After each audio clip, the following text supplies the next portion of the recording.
Tu aimerais lancer un business en ligne, mais tu hésites entre le dropshipping ou Amazon FBA. Et c'est normal, ce sont les deux business models les plus connus dans l'e-commerce. Mais derrière les belles promesses, lequel est le plus rentable, lequel est le plus stable et le plus adapté pour toi? Dans cette vidéo, je vais donc te comparer ces deux business models et je te donnerai mon avis en fin de vidéo sur quel est selon moi le meilleur business à lancer en 2025. On voit ça juste après le générique. Allez, on y va, c'est parti. Salut, c'est Romain, bienvenue sur ma chaîne où j'aide les jeunes entrepreneurs à développer leurs revenus en ligne. Pour ma part, je suis vendeur Amazon depuis maintenant près de 5 ans. J'ai démarré en 2020 et je réalise aux alentours de 250 000 € de chiffre d'affaires annuel. Et très souvent, je reçois cette même question par mail ou sur ma chaîne YouTube. Romain, qu'est-ce que tu penses du dropshipping? Je me suis donc dit que j'allais faire cette vidéo pour essayer de répondre à la question, est-ce qu'il vaut mieux faire un business Amazon FBA ou alors vaut-il mieux faire du dropshipping? Donc j'ai ciblé quelques points à analyser pour te montrer concrètement quel est selon moi le business le plus stable. Déjà dans un premier temps, je vais te rappeler ce que c'est que ces deux business models. Ensuite, je vais t'expliquer lequel est selon moi le plus simple pour générer des ventes rapidement. Ensuite, on va parler des coûts de lancement relatifs à chaque business. On va parler également des risques et du potentiel développement de notre activité. Et on va donc poser les bases tout de suite et je vais t'expliquer concrètement qu'est-ce que c'est qu'Amazon FBA, qu'est-ce que c'est que le dropshipping. On va d'abord démarrer avec le dropshipping. En dropshipping, tu vas créer une boutique en ligne, très souvent sur Shopify. Dans ce business, tu n'as absolument aucun stock. Tu vas aller cibler un fournisseur qui a un catalogue de produits assez large. Tu vas nouer des relations commerciales avec ce fournisseur et tu vas proposer les produits de ce fournisseur sur ton site. À chaque fois que tu vas faire une vente à travers ton site, il va falloir passer une commande au fournisseur du produit qui a été vendu et le fournisseur va directement envoyer le produit depuis l'Asie directement au client en France. Toi, tu as simplement à développer ton site internet, mettre en place ton marketing et faire de la publicité pour rendre visibles tes produits. De l'autre côté, on a Amazon FBA. Ici, tu vas créer ta propre marque autour de tes produits. Ensuite, tu vas trouver un fournisseur chez qui tu vas commander entre 100 et 300 pièces du produit que tu as ciblé. Ce fournisseur va envoyer les stocks directement dans les entrepôts Amazon. De ton côté, il va falloir créer une fiche produit sur Amazon et faire une stratégie de lancement d'un point de vue marketing, mais aussi publicité. Et à chaque fois que tu vas réaliser une vente sur Amazon, eh bien, ce sont les équipes d'Amazon qui vont emballer le produit dans un carton Amazon et qui vont l'envoyer directement au client. Il s'occupe également du service après-vente s'il y a le moindre problème sur ton produit. Donc de ton côté, tu n'as absolument rien à faire à part checker un petit peu ta fiche produit et faire un peu de publicité. Donc comme tu peux le voir, les deux business models sont assez différents. En dropshipping, tu n'achètes aucun stock et sur Amazon, eh bien, il va falloir acheter du stock pour pouvoir lancer ton produit. Maintenant qu'on a compris les deux business models, on va essayer de comprendre lequel, selon moi, est le plus efficace. La première chose à savoir, notamment sur Amazon, c'est que selon moi, c'est un système qui est ultra complet. En effet, tu vas pouvoir gérer ton business sur une seule et même plateforme, le Seller Central Amazon. En plus de ça, c'est selon moi un business qui est hyper intéressant puisqu'il y a un trafic monstrueux sur Amazon. Amazon, c'est le site numéro 1 en France et dans le monde entier qui obtient le plus de visites chaque mois. Et en plus, l'intention des clients qui vont sur Amazon est claire, ils veulent acheter. Ils ne sont pas là pour se promener. C'est là aussi où ça va être différent avec le dropshipping, c'est qu'une fois que tu vas sur Amazon, c'est que tu sais que tu vas acheter quelque chose. Donc forcément, si tu mets ton produit en ligne sur la plateforme, tu vas essayer de cibler des personnes qui sont déjà qualifiées et qui ont déjà leur carte de crédit intégrée dans la plateforme. Et en plus de ça, quand ils savent qu'ils vont recevoir leur produit sous 24 à 48 heures, eh bien forcément, c'est un avantage concurrentiel monstrueux. Et d'ailleurs, si tu souhaites te lancer sur Amazon, tu vas probablement en parler avec des amis et pour la plupart, ils vont te dire qu'ils vont commander sur Amazon pour être certain d'avoir le produit très rapidement et parce que c'est hyper facile, ils ont déjà leur carte enregistrée sur la plateforme. Et petit bonus, c'est que sur Amazon, tu as des conversions qui sont énormes. Sur certaines de mes fiches produits, je peux tourner à 13%, 15%, voire parfois 18% sur des taux de conversion autour de mes produits. Pourquoi ? Tout simplement, comme je te l'ai dit juste avant, les clients ont confiance à Amazon et ils n'ont pas peur de passer commande. De l'autre côté, on a le dropshipping. Alors là, c'est vraiment très différent parce que tu vas partir de zéro. C'est-à-dire que tu vas construire un site Shopify et il va falloir que tu attires du monde sur ton site. Il va donc falloir faire de la création de contenu, également devoir faire de la publicité sur Facebook, Facebook, TikTok et Instagram. Donc là, tu vas prendre des gens qui n'ont pas l'intention d'acheter. Il va falloir que tu les attires très fortement avec un gros hook ou une belle promesse pour les amener sur ton site. Ensuite, il va falloir les convaincre d'acheter, leur faire sortir leur carte bleue et leur faire acheter tes produits. Comme tu peux l'imaginer, c'est beaucoup plus difficile d'amener quelqu'un sur ton site et de le convaincre d'acheter ton produit. C'est la raison pour laquelle les taux de conversion sont généralement beaucoup plus faibles. Donc quand on compare, on a Amazon où on a un trafic monstrueux et on peut faire des ventes dès les premiers jours, et de l'autre côté, on a le dropshipping où on va essayer d'aller choper de l'audience à droite à gauche pour les amener sur ton site. On va ensuite parler d'un autre point très important qui est les coûts de gestion et les coûts un peu logistiques.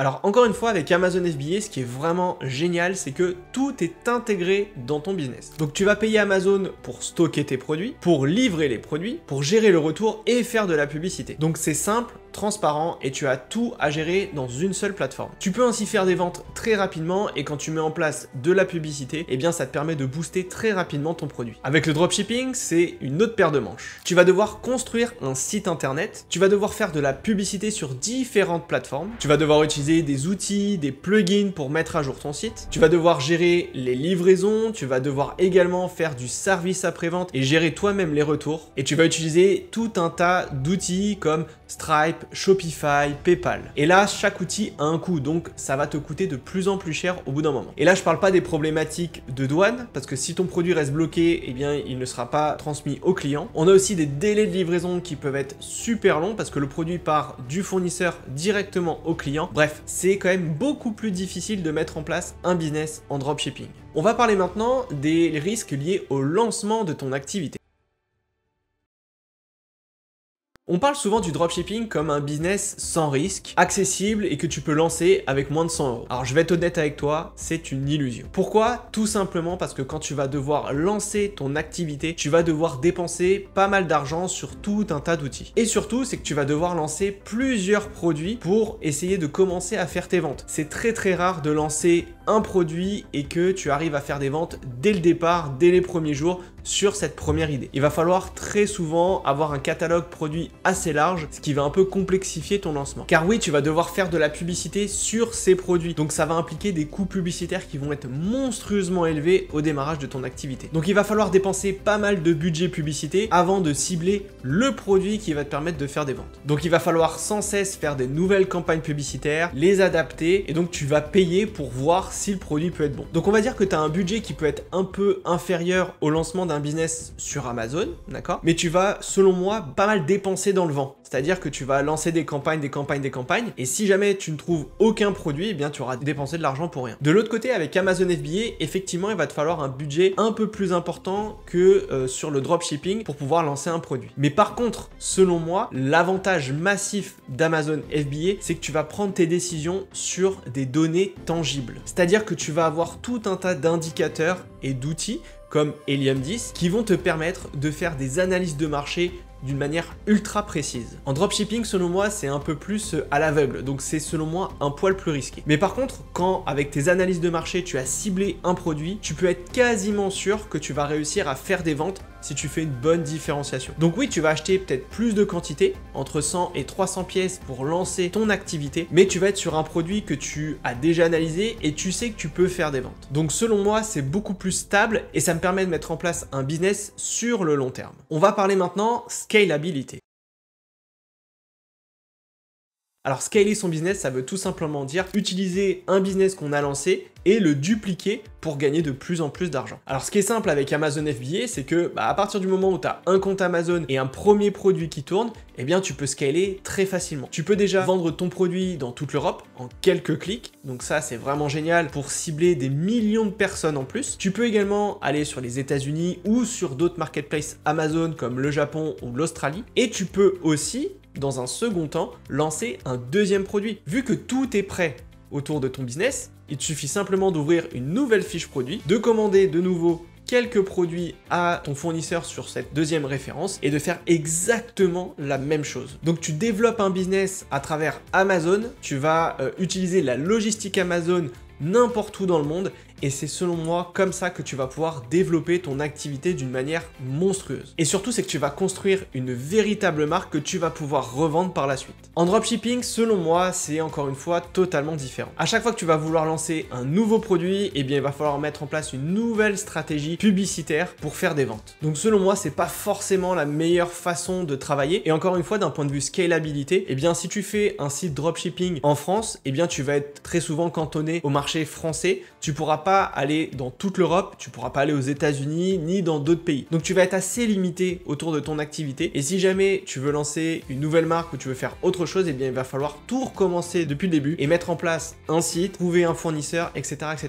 Donc selon moi, c'est quand même beaucoup plus compliqué de scaler un business en dropshipping qu'un business Amazon. Autour des rentabilités, pour terminer, là aussi, il y a vraiment deux éléments assez différents avec ces business models.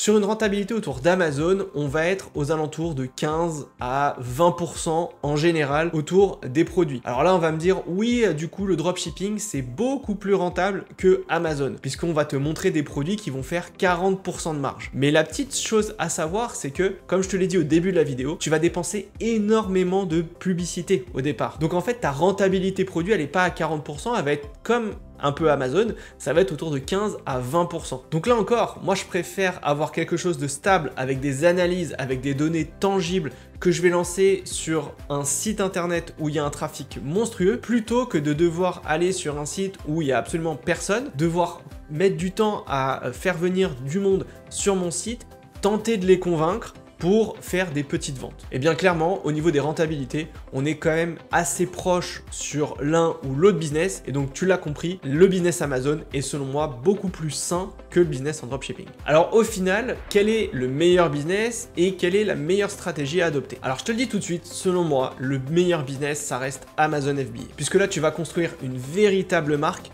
que tu vas pouvoir développer en France, en Europe et éventuellement dans le monde entier, et que tu vas pouvoir revendre à un autre vendeur. Évidemment, ça va te demander un budget un peu plus important, aux alentours de 3000 €. Donc c'est à prendre en compte pour développer son activité, mais ça reste quand même ultra stable. De l'autre côté, tu as le dropshipping qui peut être intéressant pour toutes les personnes qui n'ont pas un très gros budget et qui veulent quand même tester de vendre quelques produits. Donc là, si tu veux t'entraîner et on va dire tester un peu un business en ligne avec 500 ou 1000 €, ça peut être une bonne alternative.